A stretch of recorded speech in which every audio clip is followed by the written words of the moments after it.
Fellow members of the BET, I'd like to present the assessor's report for February 2023. The 2022 grand list was signed on January 30th. All required increase notices were sent out on the 31st. For the real estate portion of the list, we send notices to only those assessments that have changed. And on the personal property list, we send it out to all 3,700 accounts. The final grand list totals are attached, and you will see before the Board of Assessment Appeals adjustments, we had an increase of the grand list of $353,006,895. I've made an estimate of the Board of Assessment Appeals reduction of $75 million. I think that should be quite sufficient to date. The Board of Assessment Appeals has received a total of only 80 appeals this year. There's 63 residential, 15 commercial, and 2 personal property. Some of the 15 commercials, the Board of Assessment Appeals has elected not to hear because they are assessments of very large commercial properties. As far as litigation is concerned, we had a number of them settled and withdrawn. On the 2015 grand list, we only have 1 appeal left. We settled 2, and 2 were withdrawn. The settlement was basically a tax loss of $33,191 for 2 accounts. On the 2016 grand list, we settled that. Well, that one went to court, and the final determination was a refund of $261,000. On the 2017 grand list, we had 1 commercial property withdrawn, and we also had a residential property withdrawn on the 2021 grand list. So now we are down to a total of 96 pending appeals. Does anybody have any questions for me this evening? Thank you. The 2 commercial properties that the Board of Assessment Appeals won't hear, what happens with those now? It's a few, well, it depends. There's, in the statute 12-111, you're allowed, the Board of Assessment Appeals is allowed not to hear those. They can proceed to court, which they will do, I'm sure. They were probably going to go there anyway. Exactly. Okay, so Right. it just skips a step. Right. Okay, Right. thank you. Can I get any more questions? I just want to congratulate our town assessor on yet another successful effort to get another grand list. It takes a lot of work to do one of these. Thank you very much, Lauren. Thank you. Can I get a motion to accept? I move the acceptance of the I assessor's think, report. I'll I think second. it's Leslie and then Stephen. Sorry, Jeff. Okay. Motion by Leslie Tarkinen, seconded by Stephen Phelps. Any objections? That report is accepted unanimously. Thank you. Thank you.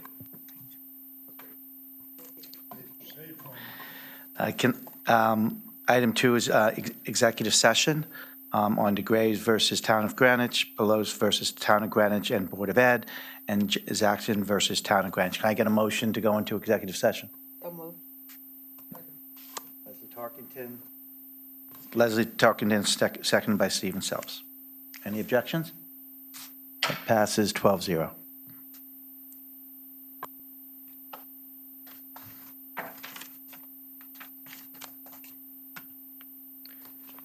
Good evening, everyone. The Controller's Report. I'll start out with my monthly report of ARPA. We spent a little bit over $991,000, so we're moving along. We have a balance of $19.2 million. And the monies continue to earn with the interest rates up a little higher than they were a year ago, actually a lot higher, and we've earned $315,558 to date, and that is through February 24th, I should say, not the number that's reflected in the Treasurer's report. The budget process is moving along, slight blip with a slight snowstorm. So for the public out there, instead of 9 o'clock, we'll be meeting at 11 o'clock tomorrow morning for the consolidation day number 1. We got our third and final, and I'll come back for questions. We have our third and final extension on the audit. We have to be finished by March 31st. And then I have one edit on page 2, the capital projects. Thanks to Dan Ozesmere, who caught this. On the bands, I was off by 1 decimal point. It was actually 2.377 as opposed to 24 basis points. I will open it up to any questions at this point. Questions for Pete? Okay. It must have been an incredible report then. So I'll move that we accept the controller's report. Okay, motion by Leslie Tarkington, second by Leslie Moriarty to accept the report. Any objections? It passes unanimously, 12-0-0. Okay, Treasurer's report. Treasurer's report. As of January 31st, I'll start from the second to the top. The OPEB Trust Fund, they had a real good year, a real good month, year to date. On the appreciation for the month, it was 2.5 million. If you go to the second page, they're over 3 million. And they're doing a lot better than the retirement fund. They're almost 8 or 9% year to date, where the retirement fund is only at 0.44. But that will turn around. So capital projects does not reflect the borrowings because the settlement date and the monies were transferred after January 31st. Capital non-recurring, I only bring that up is because we probably will have the Board of Ed coming to you any day now for the damages done to the computers and the print shop over at the Havmeyer building because of the flood. So maintenance, risk fund, I talked about ARPA. Risk fund, we talked about the risk fund, and the 3,666 is not the actual balance. It doesn't reflect the activity between January 31st and now. So that number is down below 2.5 million, which is a topic for the Budget Committee. I will open it up to any questions on the Treasurer's report. Any questions? Okay, can I get a motion to accept the Treasurer's report? So moved. Leslie Tarkington, second by Leslie Moriarty. Any objections? Okay, that passes 12-0-0.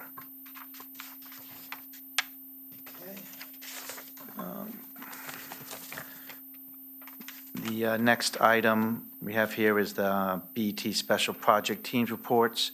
I believe for the 3 building committees, the building committee liaisons sent emails around to the BT. They were not included in the packet, but I think we can, endeavor to include them in the minutes.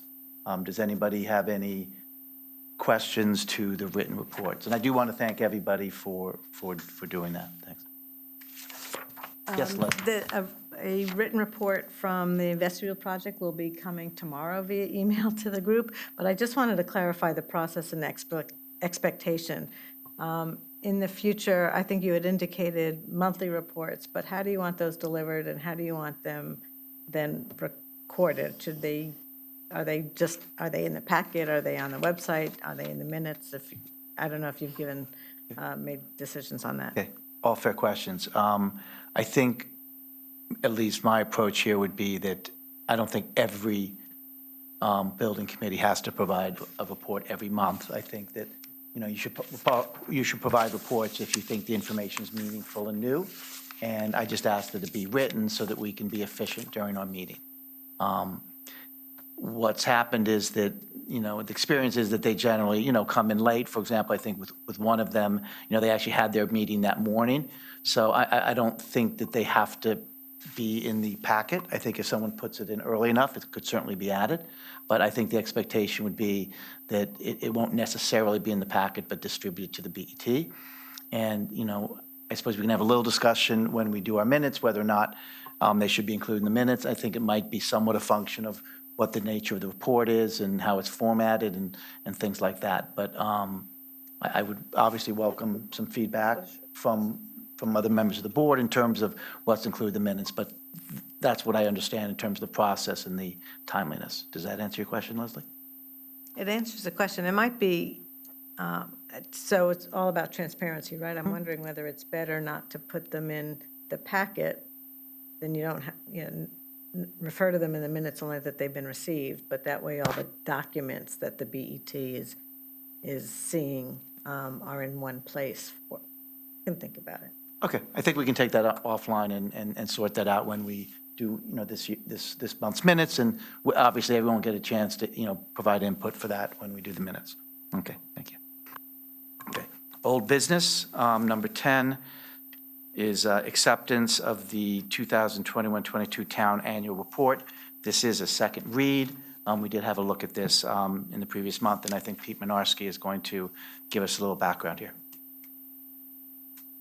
Thank you, Mr. Chairman. There is, yes, this is the second read. There is a substitute page from the section of the Nathaniel Witherall, the data that they submitted back in December was flawed, meaning that it was not correct. We had numerous attempts, my executive assistant, to get the data corrected, and we decided through total frustration to delete the section, and we're submitting a substitute page. So are you voting on this tonight? Yes. Okay, so it would be as amended to the first read, with the only the only edit would be the Nathaniel Witherall page. And just to provide a little background, we really had two options. One is we could delay accepting the entire report, which is an important piece of information for the community, which covers not just Nathaniel Witherall, it covers the entire town, or we could delay this a month and try to get accurate information put in and corrected. However, we're not even sure that we would have that within a month. And in discussion with Leslie and Pete, I think, we took the decision that if we just remove the incorrect information, I think that's probably the best solution here to make sure we can move forward. So I'm sorry, just to be clear, so this language that we have in front of us will, This is what's going to be submitted. There's a big table that with inaccurate numbers that we took. Yes. I'm repeating, I think, the question that was just asked. These pages, these 3 sheets, 3 pages, 2 sheets of paper with 3 pages, this is going to be a substitute for the material that appears at page 136 in the, okay, thank you. Correct? Is that- Yes. Okay. Okay. So if there's no other questions or and also, we did not get any other comments on the rest of the report. So unless there's a last-minute comment here, I'd like a motion to accept so moved. report. Okay. Point of order, if I can. Does the substitution of these pages require a motion here as well? As amended. Well, that's my point, that on a prior read, we were shown a proposed annual report, So and now there's an amendment. Don't we have to move the amendment and then move the item? Yeah, I'll make a motion. Yeah. I'll make a motion that the inaccurate figures be eliminated and that the accurate ones in Jeff's hands be included. is there a second? Can I just reword that motion to say that I move that the substitute pages that we have before us be inserted and the current pages be removed as part of the annual report. Now, Bill, just one thing I would just throw out, clearly in Pete's report, I think he described the reasons that we're making the change. So if it's okay with you, we just, okay, talk about the page. Okay, so so Bill Drake, seconded by Karen, to replace those pages. I think it was Karen, seconded by. Oh, okay. by- Sorry. Okay, so you've withdrawn by your Jeff. motion, Bill? Okay, okay. Great. Perfect. Okay, any objections? Okay, that passes 12-0. And then I move that we accept the annual report as amended, and that's it. Seconded. Okay, there you go. Any objections to accepting the report? Okay, that passes 12-0. Thank you, Pete. And Shira. That's a lot of work. And the departments. Okay. The next item on old business is vote for procedure to engage a construction estimator. Just to give a little bit of background, last July, we encumbered $15,000 of fiscal '22 consulting money to be used this year for a construction cost estimator. The idea being to get independent information on major capital projects. Today, proposal was distributed to the BET on how the process would work to execute the use of that $15,000. I'm just going to make a couple of comments. There's definitely been discussion, on the board that, members did not have enough time to review this documentation. And I think there's, some sense from some members that they would like this to be a first read and, finish the discussion and act on this at a later meeting. I am open to that, but I also do want to say that if we were to do that, it would be my intent to, within the next week, have a special meeting to dispose of this item. I appreciate the concerns, and we want to work, we want everyone to work closely and get all of their input in there in an efficient way. And sitting here and going through the document, 12 people is not the most efficient way. So I'm willing to entertain that. My only request would be that, if we do have a special meeting, we certainly arrange it so that, people could, call in, et cetera. But I do think, this has been outstanding since July. And I think the original motion to encumber the money, I think, was 1110. So it was, overwhelming support for the idea. But now that we're kind of coming to the final pieces here, I think there's a concern to get some more input. So if members of the board are open to a special meeting within the next week, I can work with the minority leader to, come up with some dates and get everyone's input. I think that might be a good way to proceed, but I don't want to wait. I don't want to wait until March. If that's, so. So let me, Yeah. so let me put the issues out on the table of the concerns that I have with the proposal. And I think it is ripe for taking some time offline to see if we can resolve some of the issues. But I just think, so people understand why this action is being requested. So first of all, timing. As you indicated just now, that this document was distributed today to members of this board. So we're being asked to essentially delegate authority to a subcommittee with very little notice and very little explanation of intent, process, and alternatives. This idea first came up a year ago, and the questions at that time were questions about scope and how it would work.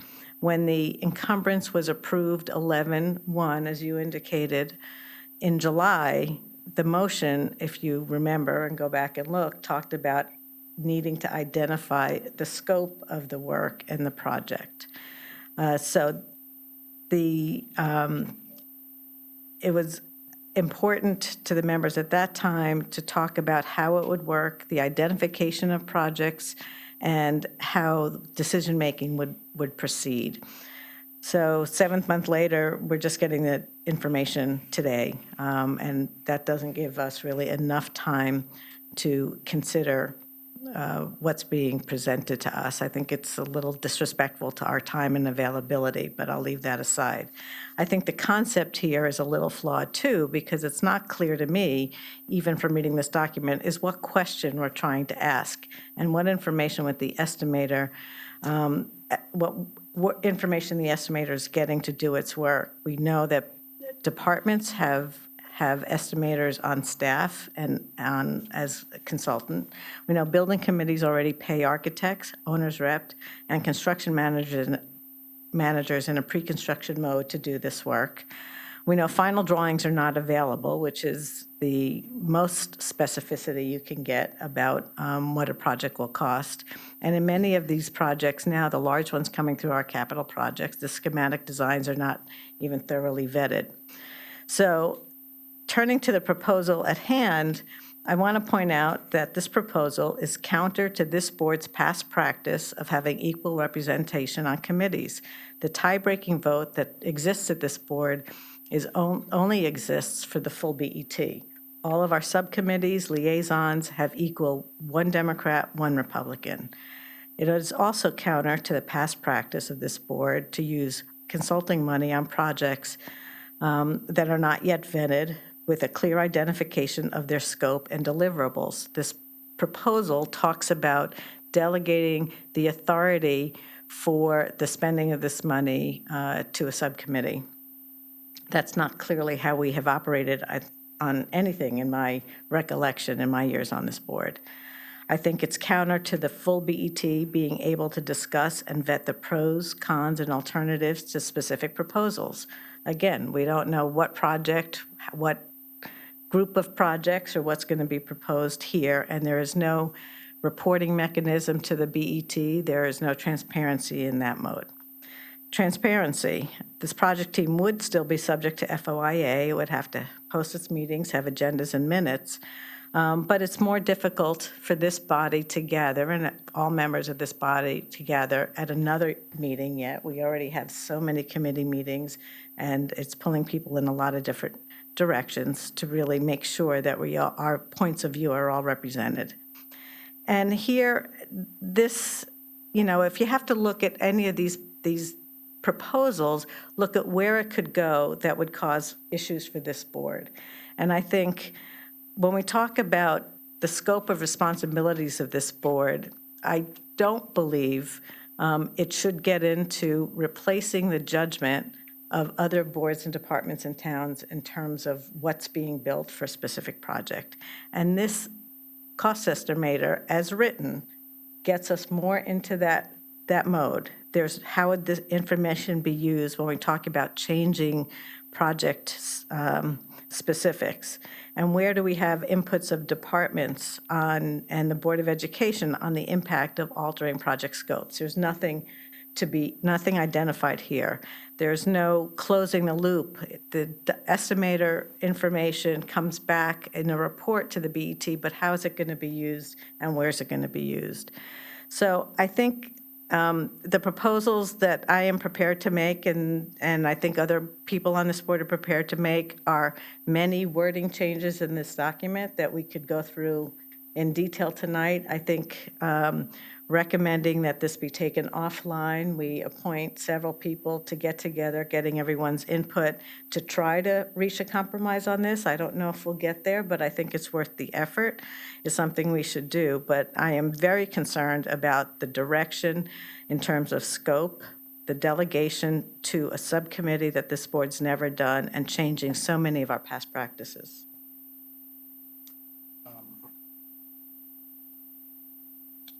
Yeah, so, Oh, yeah, you go, Dan. no, I just want to voice appreciation for you, Mr. Chairman, for the notion of taking this offline for a little bit to enable a good and robust discussion. There's a lot of points that are, I think, worthy, really worthy, that can be, it's like the Capital Committee and the Debt Policy Committee, where it's really not a partisan thing, and it's something where over the course of time, people have learned from each other, debated issues, came to an understanding, and so what we have in the debt policy, for example, really reflects not everything that each party wants, but a terrific blending of the views of this body. And I think that will require genuine engagement, genuine discussion. I think that would be beneficial. And so how you stage that, how that gets done, how much time it doesn't need to take weeks, but it needs to be done with some care, thoughtfulness, and really true engagement. That's my only point. But I thank you for your. Leslie had addressed the point, I think, comprehensively, and David's addition was welcome, too. I just wanted to say to you, to understand the scope of it. So I tried to make an effort to sit down hurriedly in the time available to go through this document, and so that you could understand it. I'd be glad to go through the changes with you. I don't think you would want that. But I wanted to say to you that literally, when you come to the project scope identification, I have changed every sentence with the exception of the last one that says the for the first project, the funds have already been encumbered. And so too in the second paragraph, I changed pretty much every sentence. It all addresses the same things which Leslie has articulated far better than me. But I want you to understand, we're not talking about a couple of small things. There are some fundamental basic concepts which affect how I will be reacting to the document. I'd be glad to have the dialogue. I hope to have the dialogue. But it's not just trivial. They're material changes, I'm afraid. No, understood, Jeff. I think, I mean, look, I will say this is, to all the comments, the idea of doing this is something new. You know, it's not been done before. And so in the sense that we are kind of breaking with precedent, maybe potentially some people view too much breaking with precedent, but we are doing something new. I think that this was always envisioned as, you know, $15,000 to try a new process to see if it really helps. And it may not help. Hopefully it won't hurt. Obviously, some people may be concerned it might hurt the process. But, you know, in my view, this is something that we do need to finish. You know, I'm always an optimist, and I believe that, you know, we can find enough common ground to make this something we can all feel good about. But as Leslie said, it may be in the end that, you know, it isn't unanimous, or it is a tough vote. But you know, I am absolutely willing, and not just willing, but I'm happy to have this conversation. But as everyone's noted, we started this in July. We can all go back and wonder, you know, why we didn't get here before, but we're here. We finally have a document that we can argue over. That's at least the first step. And I really, one way or the other, I think we owe it to ourselves to resolve this as soon as possible. And, you know, that would be my intent. Yes, Jeff? So let me be clear. I would endorse the idea of that was put forward by Ms. Aurora, I think originally, that perhaps there are times when we need some independent advice. So that we perhaps, because we're not people, at least I'm not people, and I don't think most of us are people who are expert in construction. So the idea of having some independent advice, I view favorably, so that we can understand when a department or when a Board of Education has asked something of us, made a proposal, and an architect has designed something, and we're looking, at least schematically, and we're looking at it, and we're talking about dollars, that we can understand, is this a Rolls Royce? Is it a Pontiac? Is it a Yugo? Are there things that should be changed? Are there plain errors that were done that an expert could point out that this is what we're looking at is in fact stupid?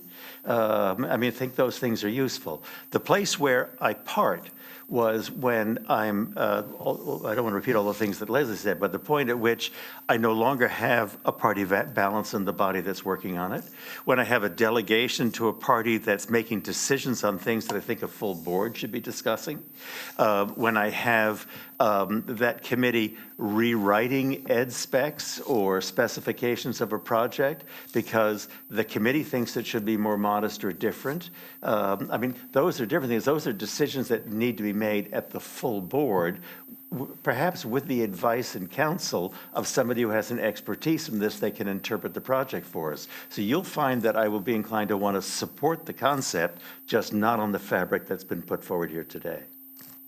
Any other comments? Laura? I too appreciate taking this offline and trying to find some commonality, but I do think it would be very helpful to identify the initial project. The document is written as, you know, selected capital projects in the town's capital plan. But, you know, obviously we're starting with one project. So I think for purposes of context and understanding how this will play out, it would be helpful, given that it's been asked to have a special meeting in the next week, and we do have some budget meetings coming up. If there's urgency, what's the project that we're targeting? Thank you. Thank you. To finish this off, I will get out an email tonight and work with Shira to, you know, kind of work through people's schedules, coordinate with the minority leader here, and, you know, we will have a special meeting. You know, my intent is in the next week. We'll arrange it so that if people need to call in, they can. But I think we can, you know, I think we can get to a and again, if we can't, we can't, but I'm just saying that's my intent, just to be transparent. Allocated to decision day. And so many years, we had come to decision in one day. The second. Sorry, I should be saying this offline. Yes, let's do it anyway, offline. Okay, thank you. Can I just add one comment? Yeah, I think, for this budget season, I think it's important to ensure that we can, it's unfortunate we can't get this done today. I hear all of the concerns that have been raised, but I think the intent and the spirit of this document is really to help the entire board, not just one caucus or the other. So I think, I reread this a few times before making this comment, and I find it hard to believe that there's any dispute or any even concern that we would want additional information on some of this budgeting. I heard at last week's budget meeting, comments from members of the budget committee that, they wanted to approve certain dollar numbers for certain projects, and we don't have any information or any reason to support some of those numbers. So I think this is really critical that we get this done. We have some very significant capital projects this budget season, especially on considering the dollar numbers. So I think it's important we get it done. So I hope that the meeting is within the next few days if we're going to postpone this, and if schedules are conflicting, we still figure out a way to get this done for this budget season so we can still apply it. So I have to add one thing. The issues here, and this is not the time to get into the debate about it, because we're going to have a separate opportunity. I hope it's not just a single meeting, because there really needs to be, those of us who participated, I'm looking at Bill Drake in particular, in the debt policy, and the thoughtfulness that went into that, truly, the time we spent hearing each other and so forth. I'll give you an example of why this becomes an issue. We talk about this as it says in the project scope identification. So it says that any BET member or members can request that the estimating project team seek a professional independent estimate for any capital project proposed to the BET for funding. So this sounds like this becomes a standing committee. Is it a standing committee, or is it a single project committee? And if it's a standing committee, then, as the chair just said, it would be very different. It would really break precedence to say you're going to have 3 people on the committee, 2 of one party and 1 of another. That's material. So there are issues like this. I don't know if that was intended, seriously, or whether I'm reading it wrong. And then the last part says, in the note, it says, well, no, it says, if the initial project proves to be successful, the BET could consider actions to embark on additional projects. Well, that language is completely in conflict with what I just read, which talks about any capital project. So it's things like that. I mean, this is not, what I'm saying? We need to put the best thinking together to sort of, like we did with debt policy. And there's inconsistencies in the drafting here. It was drafted in a hurry, and it will benefit from, and it's not about opposing or trying to be oppositional or putting up obstacles. It's about, what clearly are we stating here? So That's I think, thank you. I think Karen wants to make a comment, but. Well, no, real I quickly, just thought we weren't going to start debating this tonight, and I'm hearing debate on this tonight, Okay. so I just wanted to point that out. Okay, good, thank you. And just to correct, it is, this document is only for the $15,000 that we have. But, okay, so I think, are we moving on? I just have a procedural question. So I know you mentioned that, that both caucus leaders will reach out on calendars, but is there an immediate process that you think we should, so if we did have comments on it, would you like everyone to edit their own and then send it to the caucus leaders? What do you, because if you're trying to do this in short order, like, let's hash this out, I think, at this meeting at least, so we know where to go.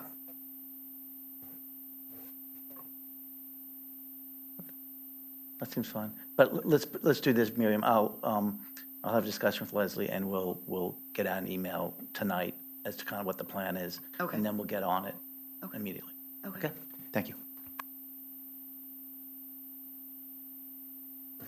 That seems like good progress. Would you like to give a rough target date I mean, when we say we're going to work on it, is that 3 days or 30 days, or what's your view?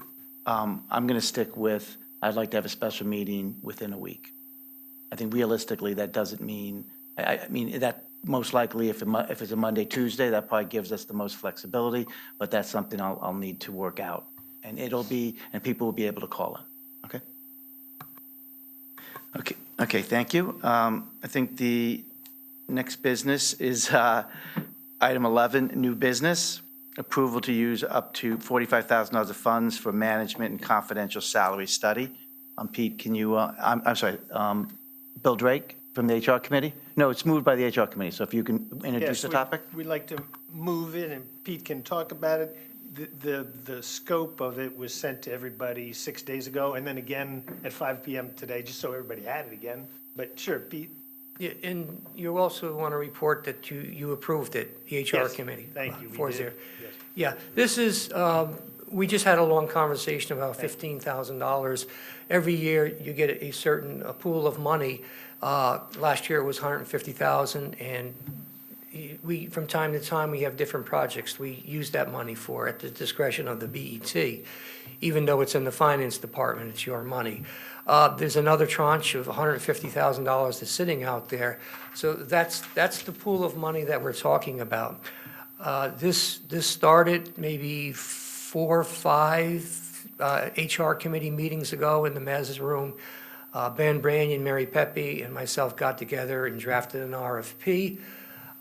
There was two sets of MC benefits that we were looking at to adjust. One of them is the one that's in this RFP study. The other ones are much smaller benefits with much smaller financial impact. What you have before you tonight is the RFP that's been approved, and it's important that you're approving up to $45,000. We will not be spending the $45,000. I spoke with Mary Pepe this morning, and what we're going to do is negotiate certain items out of the RFP that we don't need. The biggest and most most expensive one would be have someone come in and rewrite the job descriptions, which we felt was irrelevant, not necessary. So the request from the RFP team of Ben Branyan, Mary Pepe, myself, through the HR committee, and now the BET, is for you to approve up to 45, and with no intent to spend the full 45 from the BET consultant fees. Can we get a motion? Okay. So, yep, Bill, seconded by Stephen? Okay. Any questions, comments? I do want to clarify, I think it's important to clarify the record. The concern is a compensation package, not salary, just salaries, which is entitled on our agenda. And that the request to the HR committee management of the study, I think, Dan, you have some clarifications on how you expect it to be managed, but I do want our members, our HR committee, to reconfirm that the scope and deliverables as they work with this consultant are in line with the expectation. Thank you. Something to note about the study, we're very thankful that Ben, Pete, and Mary have worked hard to get this study to this point, but we just need to recognize that all three of you are also management and confidential as well. So I think there was discussion about having 2 BET members kind of work with the team that's going to be executing, the relationship with the service provider. And right now, Miriam Cruiser from the HR committee and Harry Fisher from the HR committee will be the BT liaisons who will be, monitoring the project and just make sure that it's done to our specifications, as Leslie said. Any other questions? Okay. Can we approve this with unanimous consent? Thank you. Okay, that's approved, 12-0-0. Okay, the next item on new business is Board of Education discussion approval of the TOO changes for fiscal '23. Bill? This too is approved 4-0 in our committee, and Dr. Bud came to speak with us about, it's in the document that everyone had emailed to him 6 days ago, and again at 5 PM today. It's at the Board of Ed, it's a combination of 2 part-times into a full-time, and it was a simple matter that was approved unanimously in the HR committee. Budget Committee?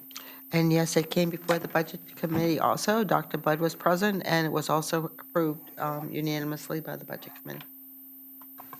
Any questions, comments? Okay, can I get a motion to move this item? I'll move it. Bill Drake, Chair of HR, and Leslie Tarkington, Chair of Budget Committee. Any objections? I'm abstaining on this. Okay, so it's 11:01. Karen Fastliotis is abstaining. Sometimes abstainers indicate why. Karen, did you want to provide an explanation? No, I don't. Okay, thank you. Okay, the next item is Chair's Report. I won't add any comments today.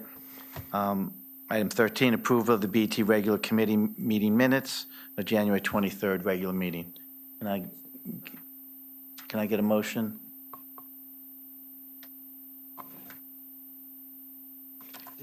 I just, On that, the item's been identified for the minutes, right? You need a motion? Yeah, that's what I was asking for a motion. Motion to approve the minutes? Second. Okay, Leslie Moriarty. announce, announce it. Okay, we have a motion to approve the January 23, 2023 regular meeting minutes. Motion by Leslie Moriarty, seconded by Bill Drake. Any discussion? Okay, can I get any objections to approving this?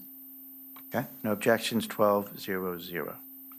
Okay, can I get a motion to I adjourn? move we adjourn. No, just before we adjourn, I'd just like to make an announcement that tomorrow's fiscal year '24 budget department meeting for the consolidation day number 1 has been postponed from its 9 o'clock start to its 11 o'clock now, new start, because of the pending snowstorm and because the town hall will operate with a delayed opening at 10 o'clock. So this sort of keeps us in the same range. We will begin 1 hour after town hall opening.